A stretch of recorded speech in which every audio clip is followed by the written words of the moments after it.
হ্যাঁ কর। গলা দেওয়া যাবে না মুখটা।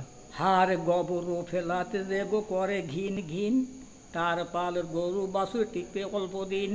গোবর ফেলাতে দেগো না করিবে ঘিন, তার পালের গরু বাছুর টিপে বহুদিন। পান খায়া পানের পিসকে দেগো গোয়ালেতে দেয়, বীর ব্যাঙ্গা হয় তারও গরু মারা যায়। গোয়ালেতে যে বা নারী ঝেড়ে বাঁধে চুল, তাহারও পালেরও গাবি করে ঢুলা ঢুল।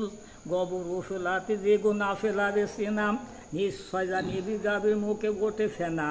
গোবর ফেলাতে দেগো বেলা করে দুপুর, নিশ্চয় জানিবি গাবির মুখে ওঠে গোবর। রাখো আরে বলে বারে গরু রে গোলায় বারে ধান, মনের বংশা পূর্ণ করো খোদা নিরঞ্জন। জাগি ভালো এইসব কথা দিলাম সমর্পণ, স্বপনেরও কথা কিছু করে যাই বর্ণন। স্বপনেতে যে বা জন্মালব কলা খায়, নিশ্চয় জানিবে তারও পুত্র সন্তান হয়। স্বপনেতে যে বা জন্মনুয়া কলা খায়, নিশ্চয় জানিবে তারও কন্যা সন্তান হয়।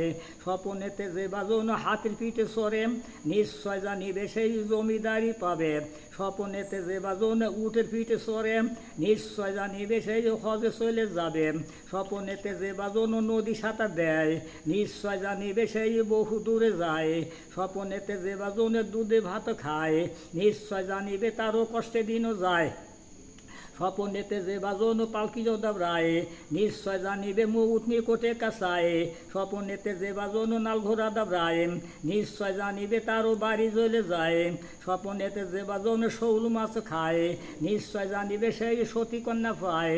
স্বপনেতে যে বা জন পুঁটি মাছ খায়, নিশ্চয় জানিবে সেই পরের ধন পায়। এক কুলা ধান দিবা জোর গুয়া পান, আরো 5টি পয়সা দিবা আল্লাহর হস্তে দান। দিতে দেখ।